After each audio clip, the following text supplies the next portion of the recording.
esta noche, hermanos queridos, vamos a, ya reposados después de tener tantas dificultades, a decirle al Espíritu Santo que venga y se derrame en cada uno de nosotros. Sobre todo que venga a completar todo lo necesario para que el mensaje de Dios, de su voluntad, llegue a nuestros corazones. Vamos a ir dejando a un lado todo lo que tenemos y vamos a irnos centrando como María en lo que ahora es más importante.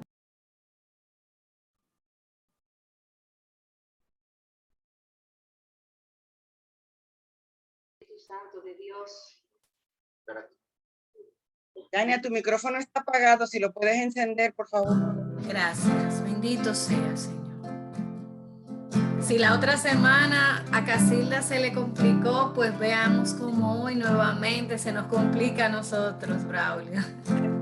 Porque Dios quiere que cada uno pueda ver que Él puede todo, pero que eso no significa que no vendrán dificultades, pero que con Él las podemos sobrellevar. Así que vamos a pedir, Espíritu Santo, vamos a pedir esa presencia tan vital y necesaria para nosotros entender al Señor, entender esa grandeza, esa verdad oculta y que se nos revela por su misericordia. Oremos. Ven y derrámate en ese lugar.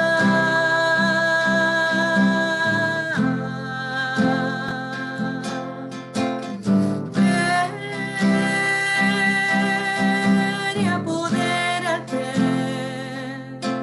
de todo mi ser.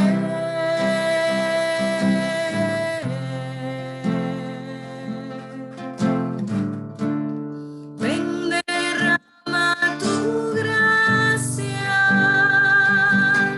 que no me haga falta nada más. Tan solo tu espíritu y tu amor.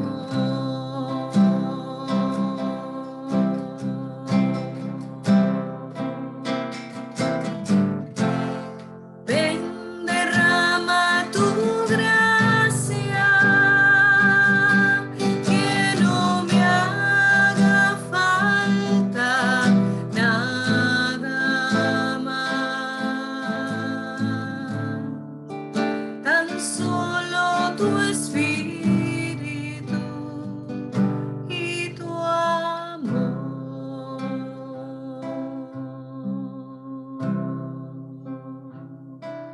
Ven, Espíritu Santo de Señor, Dios. pedimos su presencia. Ven, Paráclito, ven, Consolador. Ven por cada uno de nosotros. Ven a calmar nuestro cansancio de este día, Espíritu Santo de Dios. Ven a reposar nuestro cuerpo, nuestra mente. Ven a traernos esa paz y esa tranquilidad que solo viene de ti, Espíritu de Dios. Ven a darnos fuerza. Ven, Paráclito, ven, Consolador, ven, dador de vida. Ven a fortalecernos en esta noche, Señor, a través de lo que aquí se va a hablar, a través de este ciclo de formación.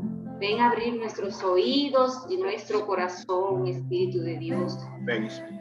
Nuestro entendimiento para educarnos en la fe, Señor. Para más amarte y más servirte, Señor. Bendito sea. Ven, Espíritu Ven, Santo de Dios. Ven a poner en Braulio, tu hijo, las palabras que tú quieres que nosotros escuchemos en esta noche. Ven, Espíritu Santo de Dios, ven a prepararlo, ven a moldearlo, ven a hacer de él el canal por donde tú, Señor, quieres pasar esta noche, por donde tú nos quieres educar, Señor, en esta noche. Bendito y alabado eres por Gloria y siempre. alabanzas a ti, Señor. Gloria y alabado sea. Santo es tu nombre, Señor. Alma te alaba y te adora, Señor, por lo que tú Glorificado y nos darás alabado esta sea, noche, por lo que tú nos enseñarás.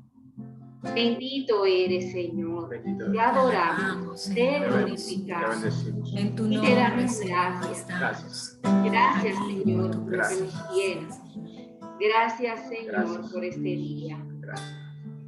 Te lo presentamos con la Virgen María para que tu Madre intercedas esta noche por tu Hijo Braulio y por cada uno de nosotros que estaremos escuchando tu mensaje, Señor, a través de él. Te lo pedimos. Dios te salve, María, llena eres de gracias. El Señor es contigo. Bendita eres entre todas las mujeres y bendito es el fruto de tu vientre, Jesús. Santa María, Madre de Dios, ruega por nosotros pecadores, ahora y en la hora de nuestra muerte. Amén. Gloria al Padre y al Hijo y al Espíritu Santo, como era en el principio, ahora y siempre, por los siglos de los siglos. Amén. Bien, ya de una manera más formal, les damos la bienvenida a esta segunda semana, esta segunda noche de nuestros ciclos de formación. En esta ocasión, como vimos la semana pasada, estamos viendo y dedicando este ciclo de formación a los dogmas marianos. La semana pasada, nuestra hermana Casilda nos hablaba de la Inmaculada Concepción, nos daba una breve introducción de todo lo que eran los dogmas y de los diferentes dogmas que tiene nuestra Iglesia Católica. Y Casilda hablaba de que los dogmas son verdades de fe, que son reveladas por Dios y que son absolutas e inmutables y que además son promulgadas por el Papa. En el caso de la semana pasada de la Inmaculada Concepción, nuestra hermana Casilda nos hablaba de que este dogma fue promulgado por el Papa Pío IX en el 1854, el 8 de diciembre, y nos dio un pequeño recuento de todo lo que tenía que ver con los 44 dogmas que existen en nuestra Iglesia Católica, y yo estoy segura que ya ustedes lo han oído y requete leído en la página que tiene la comunidad. En esta noche, nuestro hermano Braulio nos va a traer el segundo de estos 4 dogmas marianos que ya hemos venido estudiando, y en esta ocasión él nos va a hablar de la virginidad perpetua de nuestra Madre María. Adelante, nuestro querido hermano Braulio. Gracias, Olga. Vamos a compartir la pantalla un momentito.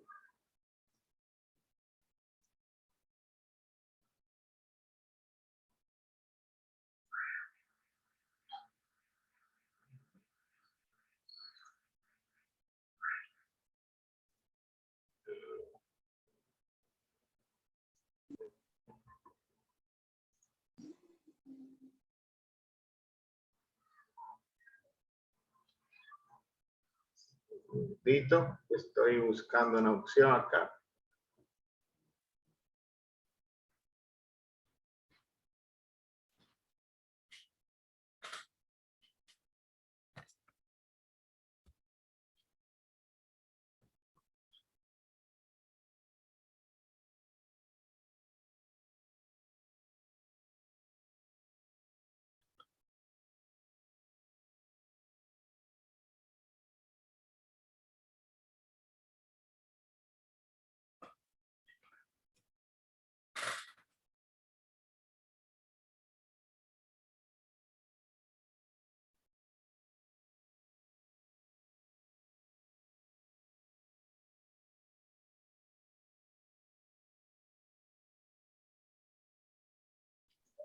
Confírmeme si se ve bien ahí.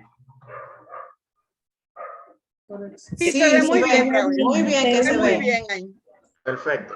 Bien, buenas noches, queridos hermanos. Esta noche vamos a dialogar, a compartir un poco sobre el segundo dogma mariano que nos compete en este ciclo de formación, que es el dogma de la virginidad perpetua de la Virgen María. Entonces, de entrada vamos a analizar este dogma, o no analizar, sino compartir este dogma desde tres aspectos. Desde el aspecto de la tradición de la fe, desde el aspecto de las Sagradas Escrituras y desde el aspecto de lo que nos dicen los padres de la iglesia, o sea, el magisterio de la iglesia. Entonces, vamos a iniciar, como dijo bien Olga, diciendo que los dogmas, como se dijo la semana pasada, son verdades reveladas. Es decir, que una vez que la iglesia lo estudia a la luz de la escritura y de la tradición de la fe, pues entonces se proclama en documentos oficiales y se hace parte de la doctrina social de la iglesia. Y una vez promulgado, pues evidentemente no puede ser discutida, o sea, contradecida, porque se cae en lo que es una herejía. El dogma de la virginidad perpetua de nuestra Virgen María es el dogma mariano más antiguo que se conoce en la iglesia. Este dogma evidentemente trata sobre la doctrina de que la madre de Cristo es virgen antes del parto, en el parto y después del parto.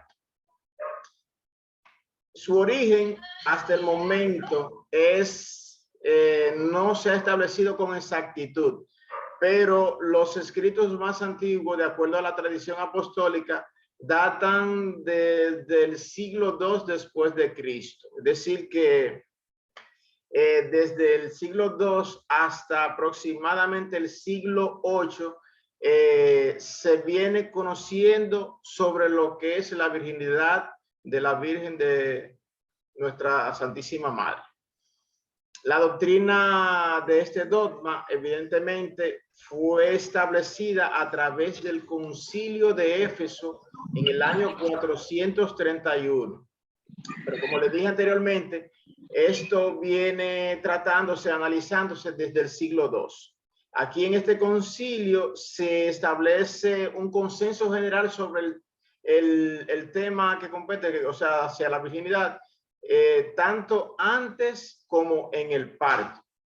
Pero no es hasta el año 553 en el concilio de Constantinopla en que se le da el título de siempre virgen o virgen perpetua, que se ratifica el tercer aspecto de este dogma, que es la virginidad después del parto. Y oficialmente adquiere carácter de dogma en el Concilio de Letrán en el año 649. Esta fórmula fue declarada por el Papa Martín I. En dicha proclamación, el Papa Martín dice lo siguiente, que la bendita, siempre virginal e inmaculada María concibió sin semilla por el Espíritu Santo y sin pérdida de integridad dio a luz, y después de su nacimiento concibió su virginidad inviolada. Es decir, que una vez se hizo esta proclama, cualquier negación a dicha verdad revelada es considerada una herejía. Entonces, habiendo ya visto parte de lo que es el origen de este dogma, vamos a hacer un breve recuento de cómo surge este dogma. Este dogma, como les dije, en el siglo II aparece en el protoevangelio de Santiago, que es un evangelio apócrifo que se escribió entre el año 120 al año 150 después de Cristo, es decir, muy cerca del tiempo en que vivió la Virgen María. Y este escrito tiene como tema principal demostrar la virginidad perpetua. Aquí se profetizó, el documento hace un relato desde el nacimiento de nuestra Madre María hasta el nacimiento de Jesús. Durante este escrito, o sea, la narrativa que él hace, cuenta la historia de cómo Ana, o sea, Santa Ana, la madre de nuestra Madre María, y San Joaquín ofrecieron a María al servicio del Señor, tal cual se hizo, o como era costumbre en Israel, de ofrecer los niños al servicio de Dios, tanto los niños como las niñas. En el caso de María, el Evangelio hace la comparación con el ofrecimiento de Samuel cuando fue ofrendado por su madre al Señor como gratitud por su nacimiento.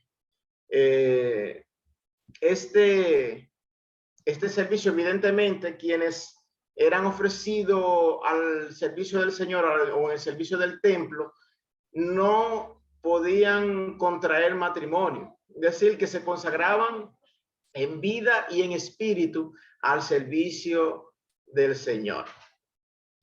También en este relato del Evangelio, o sea, específicamente en el capítulo 19, es donde aparece el primer registro del nacimiento de Jesús, o sea, que se confirma que el nacimiento de Jesús fue en una cueva. Y a partir de este episodio es lo más antiguo que se conoce al establecimiento de la virginidad. Tácitamente el Evangelio narra que cerca de una cueva de Belén nació un niño y que dicho niño aparece en una nube, en una luz cegadora y toma del pecho de su madre. A esta madre la acompañan dos parteras, las cuales estaban presentes. Una estaba dentro y otra fuera de la cueva. Una no se conoce el nombre, pero sí aparece el registro de la que estaba afuera, que se llama Salomé. La partera que está adentro le dice a Salomé que acaba de ver una visión de una virgen dando a luz algo que su naturaleza no le permite, porque ella quedó intacta. Y Salomé a lo cual le dice: ¿cómo vive el Señor mi Dios? Si no pongo mi dedo y compruebo su estado, no creeré que una virgen ha dado a luz. Y en el versículo 20 específicamente dice que Salomé se preparó para probar el estado de virginidad de María y que al momento de tocar sus órganos físicos, su mano se secó. Al ver esta acción, cuenta el evangelista, ella le ruega a Dios que le perdone y que le permita recobrar su salud, recobrar su mano. Y entonces cuenta el evangelio que aparece un ángel y le dice que vuelva a tocar al niño Jesús, para que al momento de que lo toques tu mano va a ser restaurada. Y efectivamente dice el escrito que su mano fue restaurada, pero también nos da una idea de cómo la iglesia, guiada por el Espíritu y guiado también por la correcta interpretación de esta revelación, pues toma en cuenta la tradición de los apóstoles y establece a principios del siglo III este dogma en el concilio de Éfeso. Esto es el primer momento de nuestra intervención. Entonces ahora vamos a ver cuál es el sentido teológico de la virginidad de María. Lo vamos a ver desde dos vertientes, desde la virginidad corporal y la virginidad del alma o el espíritu. Entendemos por virginidad como la integridad corporal de una persona que no ha tenido contacto sexual con otra. viendo el tema que nos atañe, que es la virginidad de nuestra madre, lo debemos ver en dos contextos. Primero, como la entrega total de la persona en sí al servicio de Dios, y como también combinado con su alma, su cuerpo, mente y corazón, orientados a Jesús, ella hace este servicio y se consagra por toda la eternidad, de manera voluntaria y consciente de su libertad. Para que María fuese, para que su virginidad corporal fuese una entrega, debió preservar su integridad física, lo cual, a pesar de que no es necesario, es fundamental para que se cultive o se fortalezca su espíritu. Es decir, que dentro del modo de apartarse de todas las tentaciones, ella tuvo que preservar su integridad física, tomar una decisión consciente y libre de no tener relaciones con su esposo José, pero sobre todo también existió una motivación religiosa, es decir, hacer una entrega generosa, tener un corazón indiviso hacia Dios y un deseo decidido de manifestar su pertenencia directa, inmediata y plena hacia el servicio exclusivo de Dios. De estos 4 elementos que les acabo de mencionar, hay 2 que la iglesia hace suyo para formar este dogma, que es el hacer de María siempre virgen a través del común de la fe. ¿Por qué? Porque la donación completa de María hacia Dios hace que su corporalidad, o sea, su persona física, se mantenga íntegra, o sea, se preserve de las tentaciones que el enemigo le pudiera dar.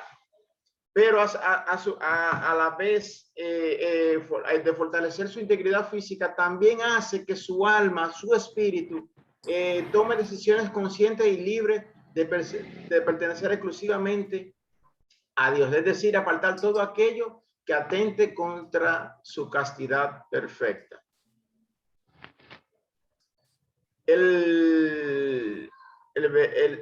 Perdón, San José María Escrivá de Balaguer nos dice lo siguiente en su obra El amor de Dios, que que la integridad corporal haya de ser fruto y consecuencia de la virginidad del alma, es esta última la que da sentido, valor y mérito a su virginidad corporal, la cual no resulta de una renuncia ni una negación, sino de una afirmación gloriosa donde el querer, el dominio, el vencimiento no lo da la carne, sino que viene del espíritu, el cual procede de la voluntad, pero sobre todo si esa voluntad está unida al Señor. Es decir, que María en su maternidad fue requerida totalmente por Dios, y al hacerle ese requerimiento, pues ella lo aceptó sin reserva, con toda su energía, con todo su ímpetu, se abandonó a Dios y hizo su entrega una misión, la cual fue absoluta en su corazón y no hubo una división. Esto nos lo confirma Miguel Smaus en la teología dogmática de la iglesia. Es decir, que esta entrega con corazón indiviso constituye el elemento formal e intencional de la virginidad de María. Por lo tanto, nuestra iglesia enseña como verdad revelada sobre este dogma lo siguiente. Primero, la absoluta y perpetua integridad corporal de la Virgen. Segundo, su virginidad del alma, es decir, su plena y exclusiva unión responsable, es decir, hace una unión matrimonial de su alma con el Señor. Por lo que Pío XII, en su bula Ineffabilis Deus, nos dice que María es más santa que la santidad y sola santa y purísima en el alma y en el cuerpo, que superó toda integridad virginal.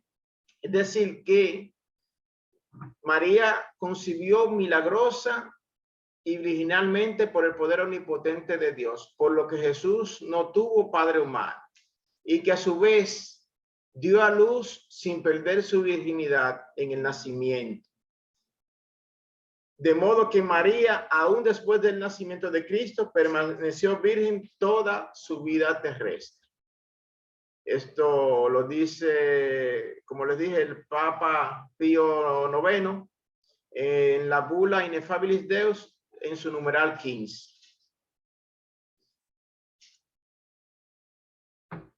Ahora bien, habiendo visto ya cómo se origina y se proclama este dogma, también vamos a ver que no todo lo que conocemos hoy apareció de la nada, sino que todo fue un proceso donde hubo sus bemoles, es decir, sus altas y sus bajas.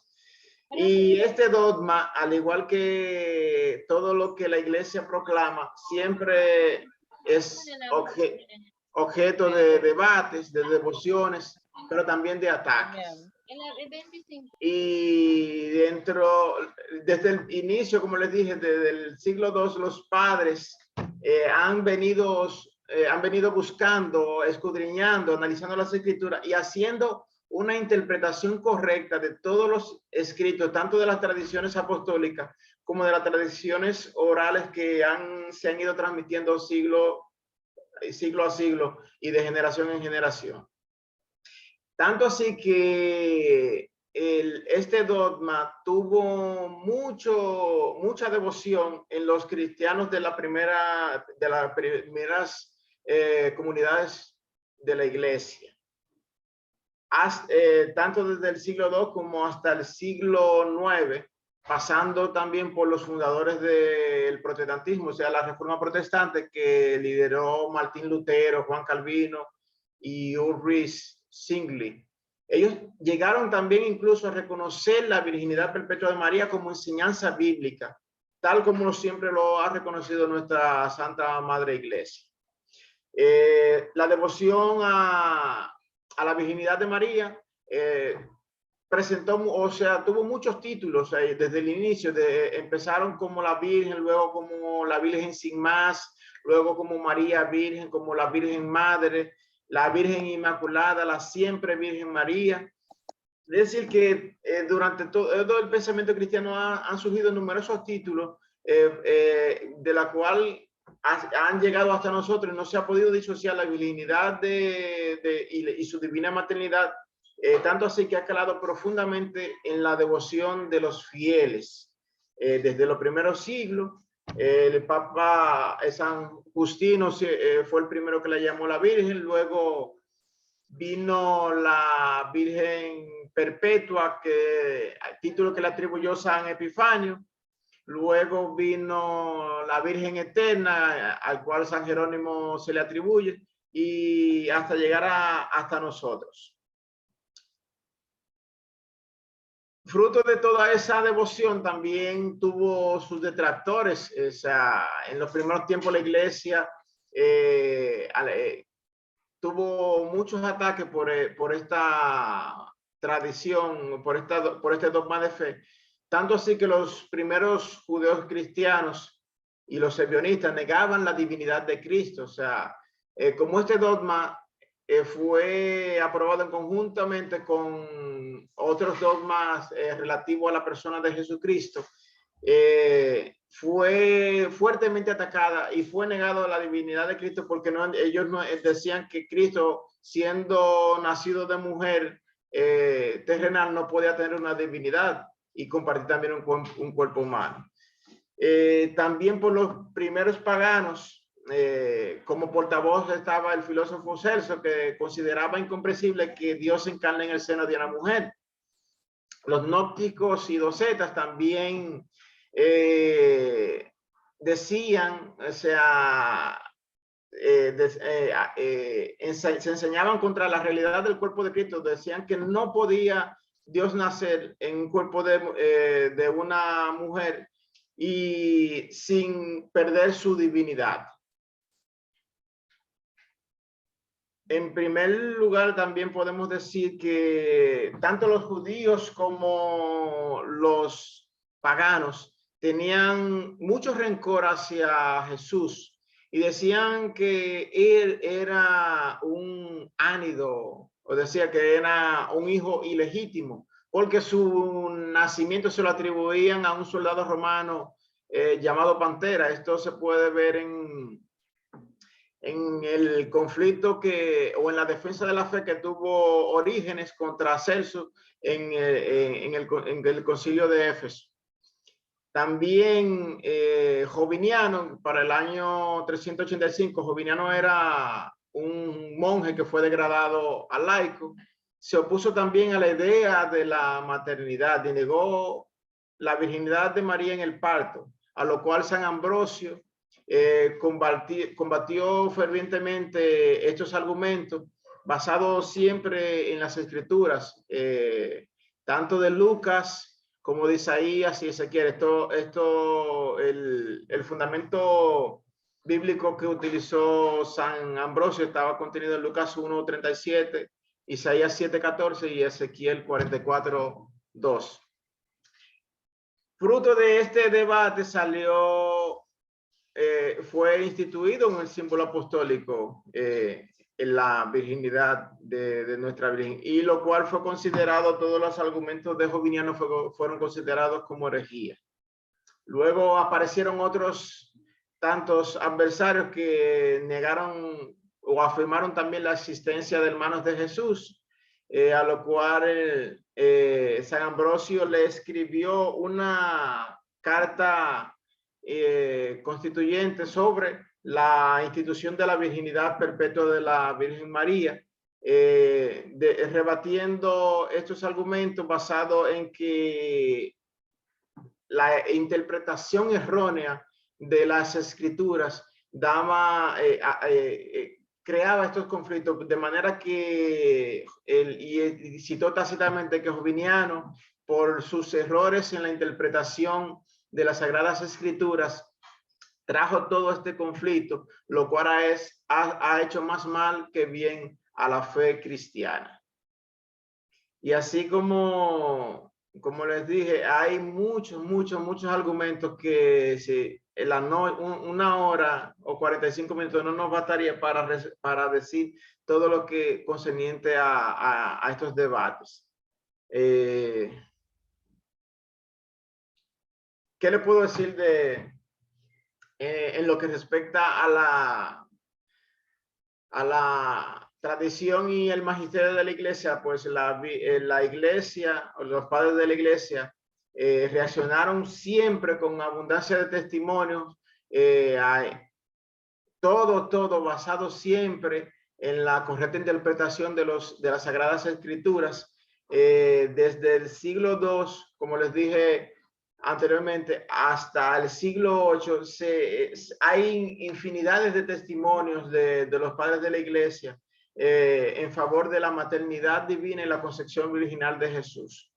Empezando por San Ignacio de Antioquía, en su carta a los Efesios, él defendió contra los docetas siempre la concepción virginal. San Justino también hizo lo mismo contra los paganos y los judíos. San Irineo de León frente a los ebionistas, Tertuliano frente a los gnósticos valentinianos y Orígenes contra Celso. Los concilios también de la iglesia han recogido esta fe con formulaciones prácticamente idénticas desde su proclamación de la concepción virginal. Este misterio atañe a la verdad misma revelada por las Sagradas Escrituras. En el Concilio de Milán, hacia el año 393, ahí se recoge el testimonio más antiguo de este dogma. Y aquí Epifanio, en su credo, confiesa que Cristo nació del Espíritu Santo y de María Virgen. A partir de ahí, la Iglesia y todos los signos de fe, es decir, los credos, han recogido la fe primitiva de esta fórmula cristiana. Es decir, la fe o la fórmula, mejor dicho, de María Virgen, pasando desde el Concilio de Éfeso hasta el Concilio Vaticano II en la Lumen Gentium. Es decir, que la fe de las primeras generaciones iban todas en conjunto hacia la afirmación de la divinidad de Cristo y la divinidad de María. Es decir, que las primeras comunidades confiesan la virginidad de María antes del parto, en el parto y después del parto. Es decir, que oficialmente esto se da ya a partir del siglo V sin mayores percances. Es decir, que todo el trabajo realizado por las primeras comunidades rindió su fruto a lo largo del tiempo, analizando, reconociendo errores y haciendo una vinculación directa de este dogma de fe con las Sagradas Escrituras. Es decir, que nuestros padres fundadores siempre estuvieron todos de acuerdo en que la maternidad divina y la concepción virginal de Jesús eran hechos probados en las Sagradas Escrituras. El símbolo de San Epifanio en el año 374 antepone y añade el título de Aipartenos, es decir, María siempre virgen, como sin sentido de plenitud y perpetuidad, porque fue perfectamente engendrado de la siempre virgen por medio del Espíritu Santo. En el credo del Concilio de Constantinopla se confiesa también que Jesús se encarnó por obra del Espíritu Santo y de María la Virgen, de la cual se hizo hombre. En la proclama del Concilio de Calcedonia, el Papa León Magno proclama que indudablemente Cristo fue concebido por obra del Espíritu Santo en el seno de una madre virgen, y ella dio a luz sin detrimento de su virginidad, como sin perder su virginidad lo había concebido. El Hijo de Dios, por tanto, descendió del cielo y entró en el mundo de una manera, naciendo también de un modo distinto. Es decir, que Jesucristo nació de un seno virginal con un nacimiento admirable. Aquí en esta fórmula el Papa hace alusión a una condición sobrenatural del nacimiento de Jesús. Es decir, ellos, los 500 prelados que estaban en ese concilio, hablaron maravillas de este episodio y decían que la siempre virgen, que el nacimiento de Jesús era como un rayo de luz que traspasa un cristal sin mancharlo y sin romperlo. Es decir, hacen alusión a que el nacimiento de Jesús fue como su resurrección.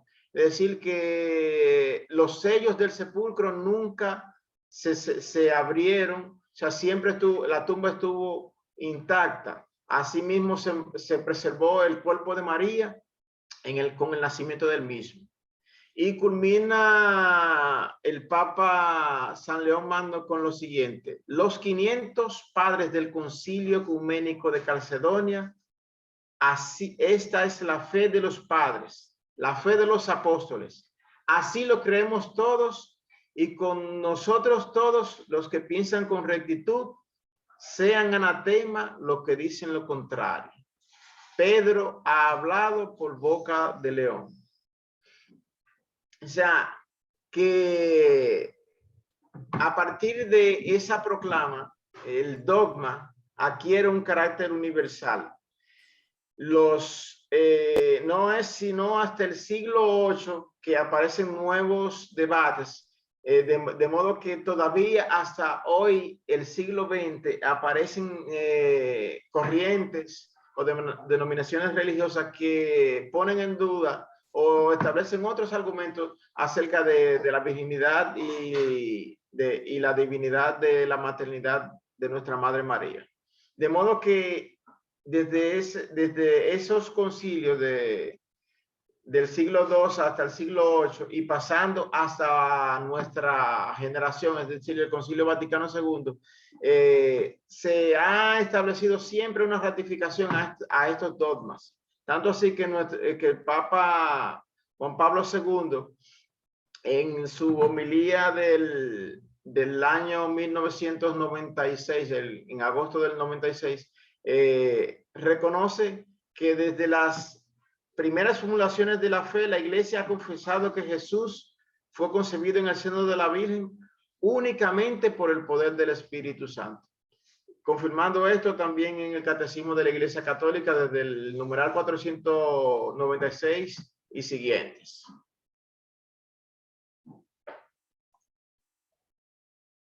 Entonces, ahora vamos a ver en resumen los tres aspectos que componen el dogma de nuestra Madre María. Vamos a hablar primero hacer un resumen sobre cómo se concibió la virginidad de María antes del parto. Esta viene dada o está referenciada desde el Antiguo Testamento y se confirma en el Nuevo Testamento. En el Antiguo Testamento, el primero que anunció la concepción virginal de María es el profeta Isaías, el rey David. O sea, y esto lo podemos ver en el Salmo 22 de la Vulgata Latina, que es el 21. En sus versículos 10 y 11 dice lo siguiente: si tú me guiaste desde el seno materno, me hacías estar seguro a los pechos de mi madre. A ti fui entregado al nacer. Desde el seno de mi madre, tú eres mi Dios. Es decir, que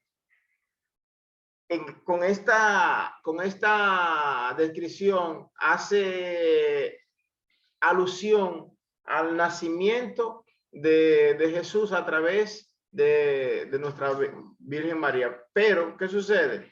2 siglos más tarde, Isaías también hace otro vaticinio. Esto lo podemos ver en Isaías 7:14, donde nos dice Isaías al rey Acab: el Señor mismo nos dará una señal, y he aquí que una virgen agrávida da a luz un hijo y le llama Emmanuel.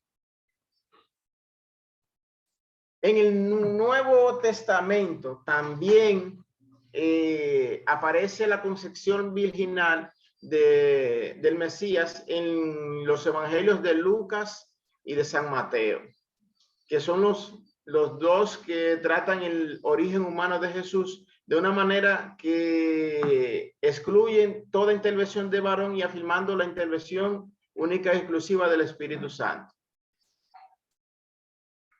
Dentro del marco propio de la concepción virginal también aparecen otros textos tanto de Lucas como de Mateo, en la cual se basan las confesiones de la Iglesia para establecer este misterio. Claro está que la esencia de este dogma es primariamente de base cristológica, porque la fórmula conciliar de la Iglesia siempre apunta a la concepción del Espíritu Santo y al nacimiento de una virgen.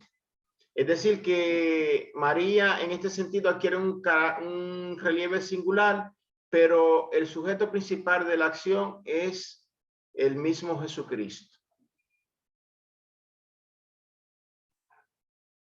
San Ignacio de Antioquía nos dice que la virginidad de María no significa el ser o estado virginal de ella, sino la concepción virginal de Cristo en su seno. Es decir, que la virginidad de María se ha convertido no en un estado privilegiado para María, sino que su virginidad le pertenece a Cristo. Y a través de su virginidad hace que María pertenezca a Cristo por medio de su entrega y su servicio. Hay un dato que les quiero compartir que es de la tradición apostólica de Hipólito, donde él confiesa que que Cristo, nacido del Espíritu Santo y de la Virgen María, es símbolo del bautismo, símbolo del bautismo cristiano. Dicho texto está contenido en el prefacio de la plegaria eucarística segunda de nuestro misal romano y dice: por él, que es tu palabra, hiciste todas las cosas. Tú nos invitaste para que, hecho hombre por obra del Espíritu Santo y nacido de María la Virgen, fuera nuestro Redentor y Salvador.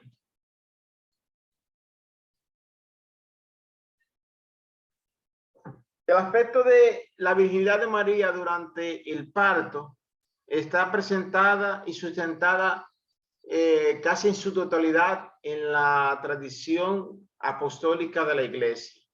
Es decir, que en líneas generales se puede asegurar que la tradición de la Iglesia, bien marcada como un milagro, el nacimiento material de Jesús desde el seno de María. Ya San Ireneo, en el siglo III, se refería al parto de María como un parto milagroso, sin clarificación acerca de la naturaleza de su nacimiento. De modo que fue fruto de un proceso y de un nacimiento en útero claustro. Es decir, que él dice que el nacimiento de Jesús fue un parto sin dolor.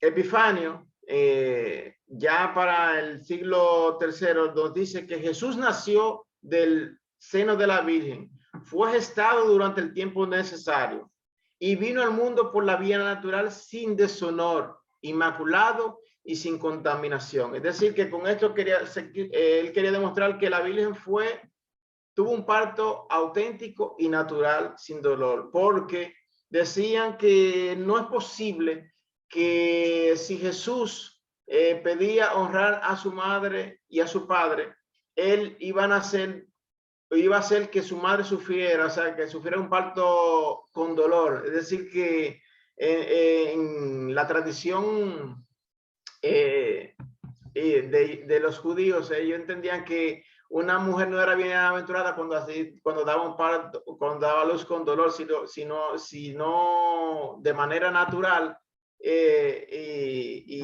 o sea, como matrona y madre al mismo tiempo. O sea, la madre no podía sentir dolor, al momento de dar a luz su hijo.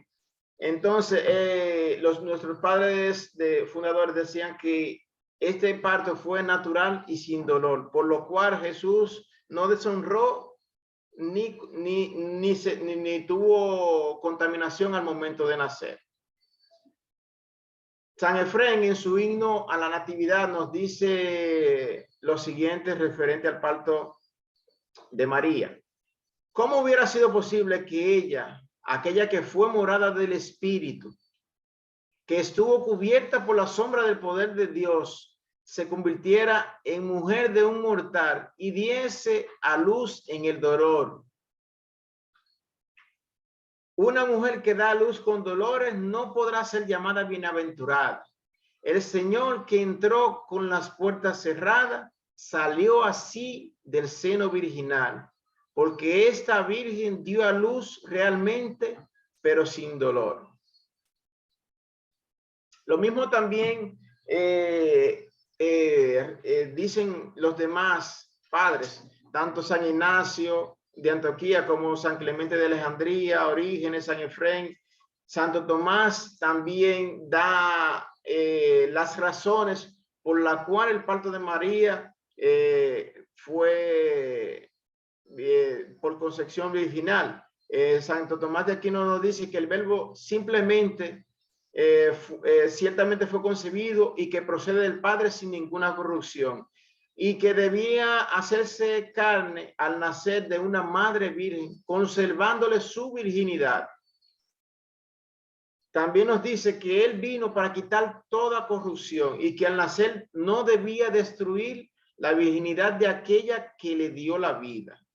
Y por último también dice que si Dios ordena honrar a padre y madre, se obligaba también a sí mismo a no disminuir al nacer, es decir, que honraba a su santa madre. Y así hay otras figuras que los padres de la iglesia hacen alusión al parto como un parto admirable, un misterio sigiloso, una fuente sellada, un jardín cerrado, un rayo de sol que pasa a través del cristal sin romperlo ni mancharlo. Es decir, que toda esta doctrina sobre la virginidad del parto se afirma entre los siglos cuarto y quinto, haciéndose ya común hasta nuestros días. De manera que los padres de la iglesia constantes relacionan el parto de María como símbolo redentor, como parto virginal, como milagro de Dios. De manera que la explicación auténtica de este episodio los da Clemente en el motus propio de la encíclica Pastoralis Romani, cuando dice que Dios, nacido de María Virgen, también en esto tuvo una gran novedad, ya que su hijo nació del vientre de la madre al fin del 9º mes, sin dolor, sin menoscabo de la misma madre, no dejando señal alguna de su salida. Y por esto se dice que la madre de nuestro Señor Jesucristo fue virgen antes del parto, en el parto y después del parto.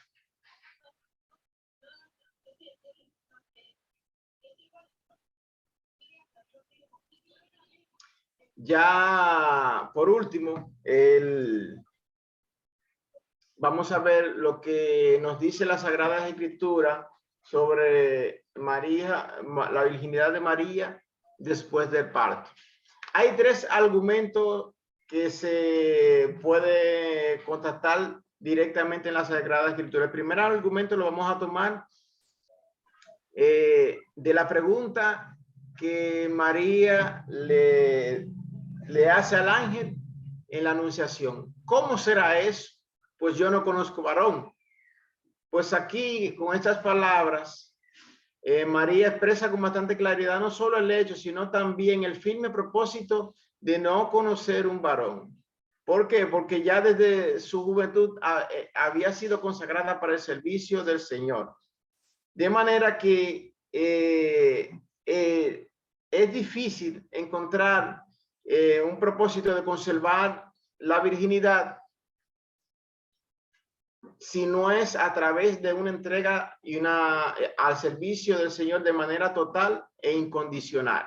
Es decir, que de manera humana no es posible, pero solo aquel que está consagrado y acepta libremente la voluntad del Señor, pues asume esta decisión, tal cual se ve evidenciado en esta pregunta que le hace María al ángel. Y no es una pregunta de duda, sino más bien una confirmación, una afirmación de ya lo que ella había decidido en su momento. Otro argumento que podemos establecer de la virginidad después del parto es, lo podemos ver tanto en Juan 19:26 cuando Cristo le dice al discípulo amado: mujer, ahí tienes a tu hijo; hijo, ahí tienes a tu madre. Si, como los que atentaban o decían que Jesús tenía más hermanos, si en realidad esto hubiese existido, pues evidentemente que Jesús no le iba a confiar nunca su madre a un desconocido o a un amigo, sino se le iba a confiar a quien, a sus hermanos de sangre. Evidentemente que los padres, basado en estas escrituras, pues siempre rebatieron esa parte, sobre todo con las mismas palabras de Jesucristo en su agonía, en la pasión. Y ahí San Hilario de Poitiers nos dice lo siguiente, o argumenta, basado en esta escritura, que si María hubiese tenido otros hijos, seguramente Jesús, como les dije, no le hubiese confiado su madre a Juan en el Calvario. Y otro tercer argumento está basado en la composición de la Sagrada Familia. Siempre la Sagrada Familia se presenta con una composición única, es decir, de 3 personas, de Jesús, María y José. Esto lo podemos ver cuando José lleva únicamente a María cuando yo a Egipto con el niño, y solamente vuelve de nuevo con ellos una vez Herodes muere. Pero también en la Pascua, en la celebración de la Pascua, cuando Jesús se pierde en el templo, también ese es otro argumento que establecido en Lucas 2, del 41 al 45, también en Mateo 2, 13 y siguiente, podemos ver este argumento bíblico sobre la virginidad de nuestra madre después del parto. Ahora bien, ¿qué nos dice la tradición acerca de la virginidad de María después del parto? Pues a partir del siglo V, toda la enseñanza de la Iglesia, sin que se conozca otra afirmación contraria, se unifica con este criterio. San Ireneo por lo menos alude explícitamente en su comentario en Mateo, al Evangelio de Mateo, habla específicamente sobre la virginidad de la Virgen después del parto. También Orígenes, en la defensa de la virginidad perpetua contra Celsos, también lo afirma. San Efrén, San Hilario, San Zenón, San Agustín, y otros tantos más han también han hecho miles de argumentos respecto a este estado de virginidad, pero me quiero quedar con uno en especial, y es con el testimonio de San Ildefonso de Toledo, quien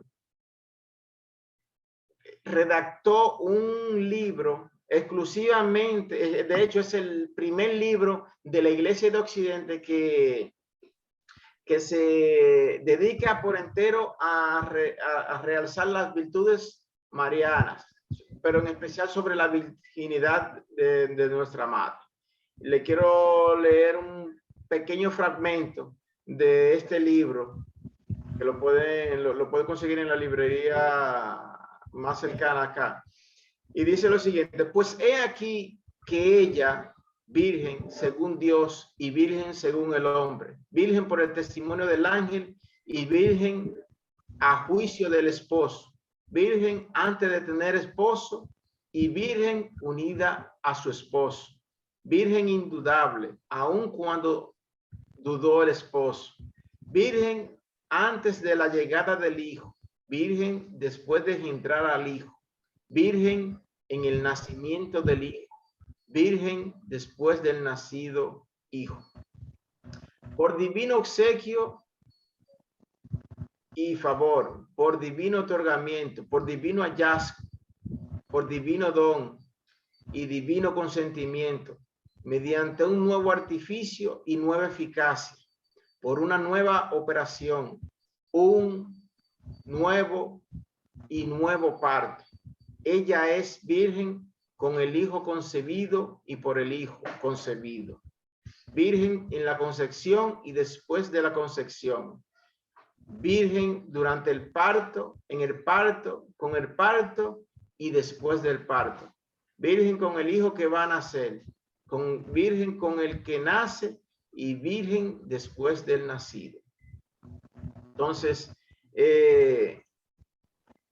ya para finalizar, me gustaría concluir con lo siguiente.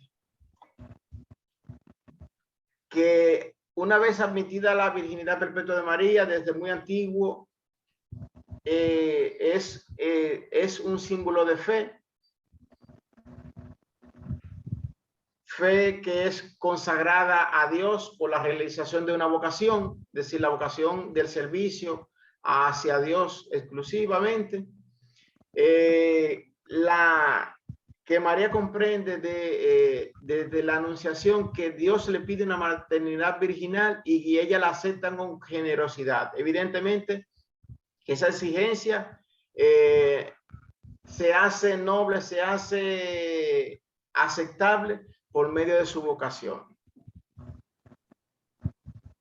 Que la virginidad de María es asumida libre y voluntariamente, de manera que hay que analizarla o interpretarla con un auténtico sentido de consagración a Dios como posesión total.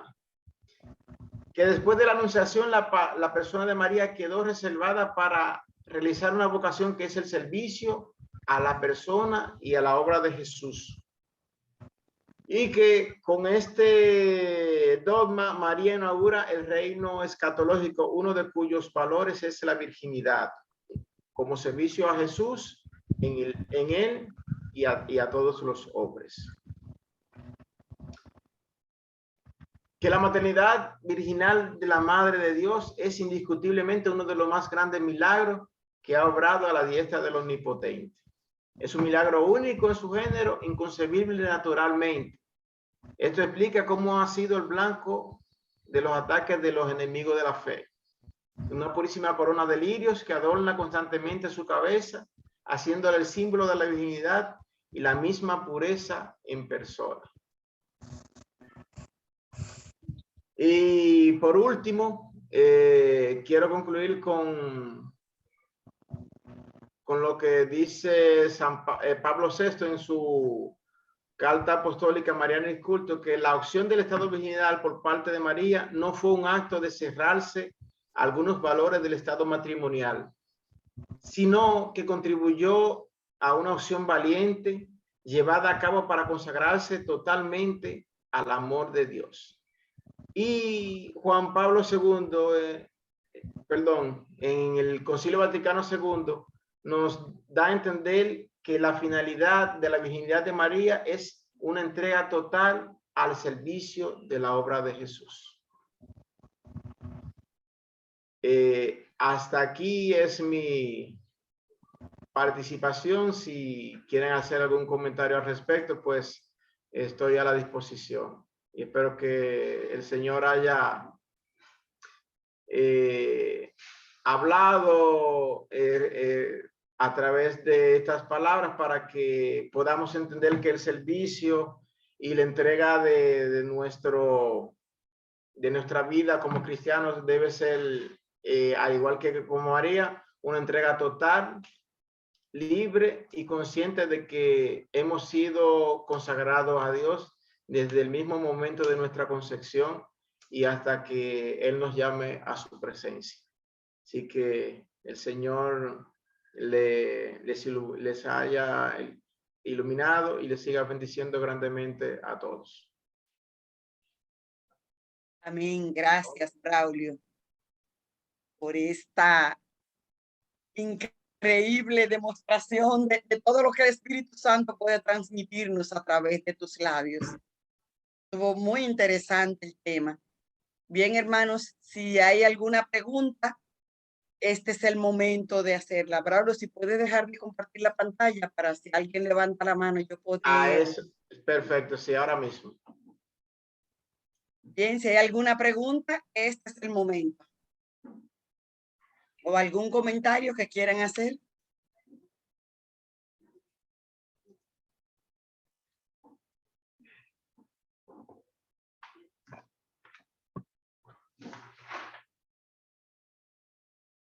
Damaris Frías, tienes una pregunta, adelante, por favor. Sí,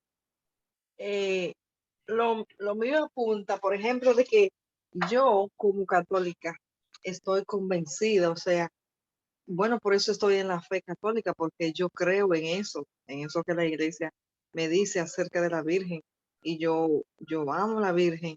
Ahora bien, ¿cómo nosotros podemos llegar? Porque todas estas cosas que nos han explicado, todos estos escritos que afirman que la Virgen fue virgen antes, durante y después del parto, son determinaciones que la han hecho, pero que son los padres católicos, ¿entiendes? Padres de la iglesia que son católicos. ¿Cómo nosotros podemos convencer un poquito más? Es lo que yo quiero saber. Si tiene una respuesta a eso. Bueno, Porque yo te diría que no es tú convencer, sino más bien esto se trata, porque se trata más de abandonarse, o sea, de entregarse a las verdades que nos dice la palabra. O sea, porque si tú te fijas que los padres de la iglesia no trataron de refutar, pero refutaron en base a lo que dice la palabra, a la correcta interpretación de la palabra, porque todo lo que las contradicciones que han existido a través del tiempo ha sido por una mala interpretación de las escrituras. Al momento de hacer las traducciones de los lenguajes, de los idiomas originales a las lenguas ya más modernas, pues se ha perdido la esencia muchas veces de lo que quiere realmente decir las escrituras. Y por eso es que hay personas especializadas en este tipo de estudios para no dar pie a duda respecto a cualquier inquietud que tenga el cristiano como tal.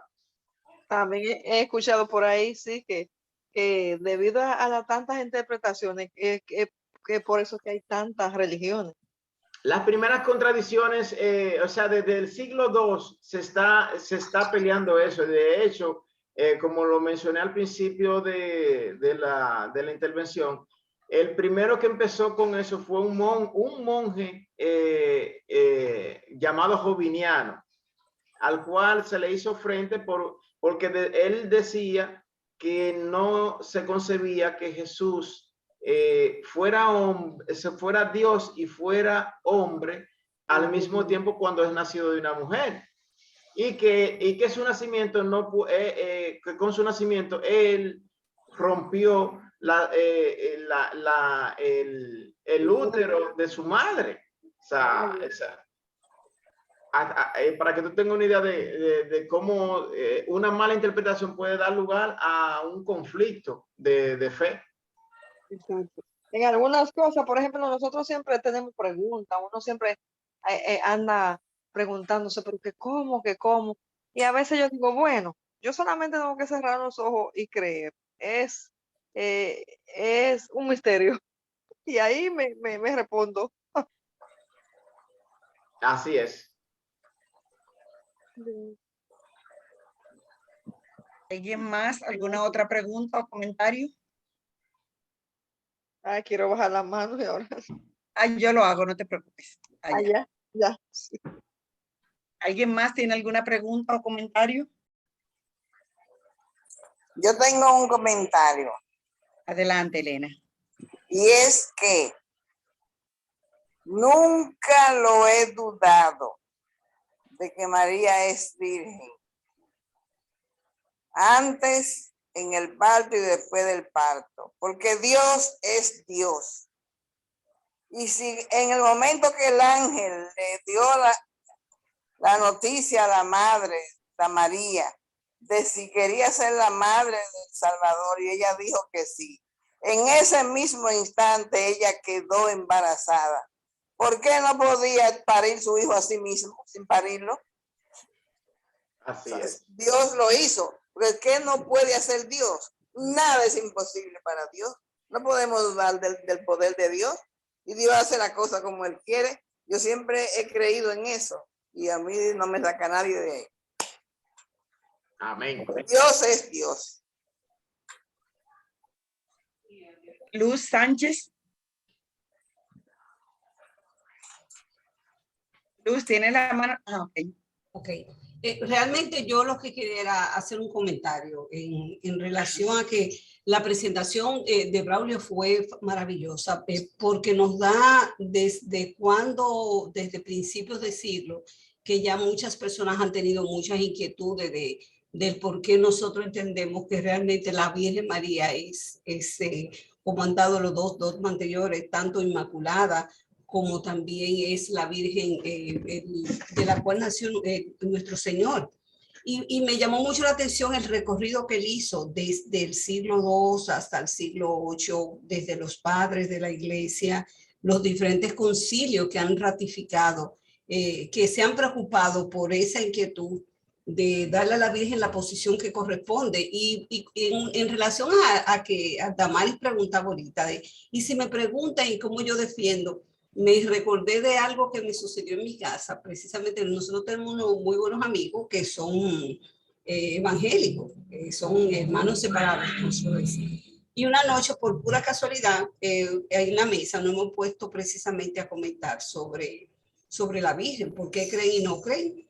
Y traemos, porque a mí siempre, para mí el pasaje más hermoso es precisamente el de Lucas, cuando hablamos de el capítulo, cuando hablamos del el 46, mire que yo nunca me sé los números de nada y ese me recuerdo maravillosamente.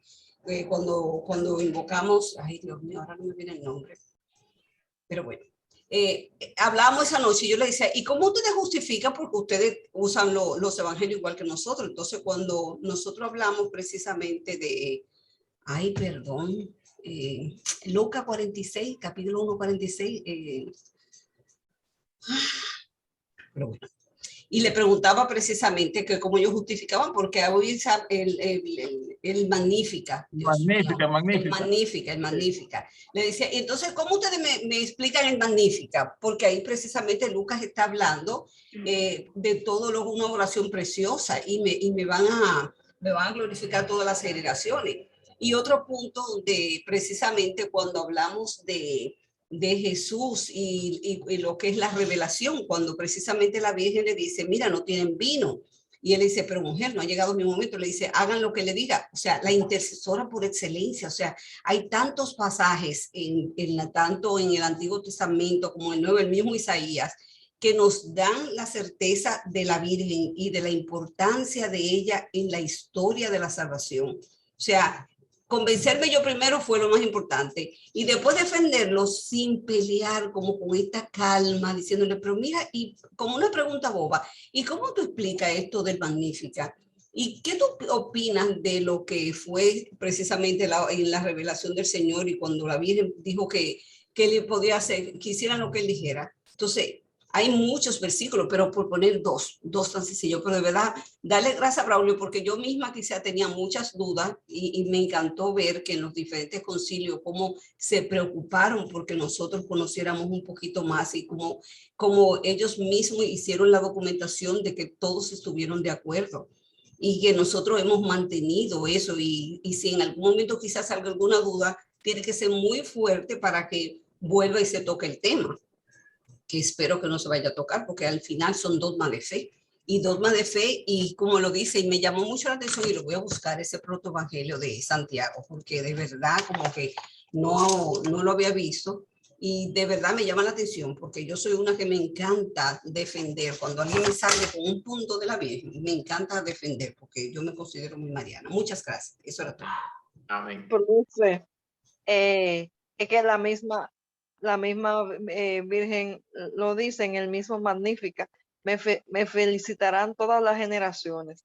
Pero esas generaciones somos nosotros mismos, esos católicos, porque para nosotros ella es una mujer común y corriente que no tiene ningún papel importante. Pero esa felicitación es de nosotros, esa admiración es de nosotros. Por eso fue que en esos concilios ellos estuvieron muy de acuerdo. Como nosotros, ese pueblo, el que la honra. ¿Alguna otra pregunta o comentario?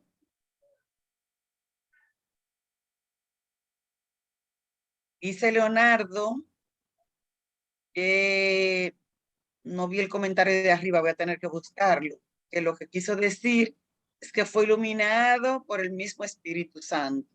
Dice Clara que fue excelente, hermano Braulio, que amén. ¿Alguien más tiene algún comentario? Yo, Juana. Adelante, Juana. Buenas noches. Gracias Buenas. por esas hermosísimas explicaciones.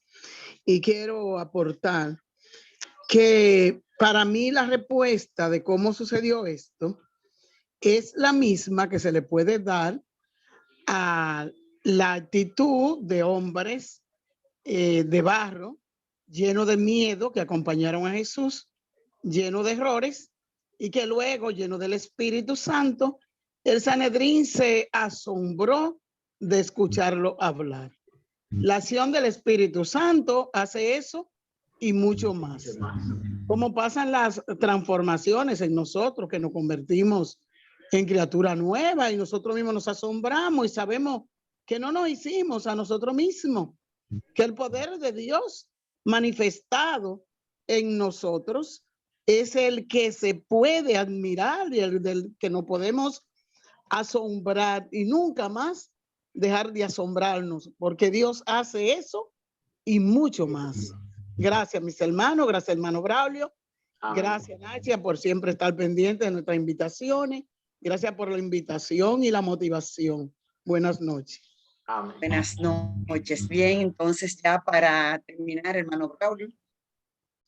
Bien, si a alguno le interesa, yo le puedo dejar el material, compartir el material y la presentación para cultura y lectura mismo, un material. En realidad yo hice un resumen de un resumen, porque era mucho material, entonces ya para que el que se motive a leer un poco más sobre el tema, pues yo se lo voy a compartir a los administradores para que se lo hagan llegar a los distintos hermanos de las distintas familias. También decirles que la charla va a estar grabada, de hecho se está grabando para ponerle en la página oficial de la comunidad, que también ahí pueden conseguir el material. Perfecto. Bien, hermanos, vamos a hacer la oración final, recordándoles que el martes de la semana próxima tendremos otro de los dogmas marianos, que no nos lo perdamos, que es a la misma hora y por el mismo canal y con el mismo enlace, con el favor de Dios. Amén. Oremos toda la semana porque estos encuentros, ¿verdad?, han generado algunas situaciones para nosotros que estamos tratando de que todo salga perfecto para la gloria de Dios, pero vamos a mantenernos en oración para que la semana próxima todo salga como Dios lo tiene planeado y que nosotros, bueno, pues aceptemos Amén. Esa voluntad de Dios. Adelante, hermano Braulio, con la oración final. Te damos gracias, Señor Jesús, en esta noche por habernos permitido compartir tu palabra. Que como María, Señor, podamos entregarnos en espíritu y en verdad, de manera consciente y libre, de que somos tuyos, de que tú puedas hacer tu obra, así como se lo manifestaste a María en la Anunciación. Danos, Señor,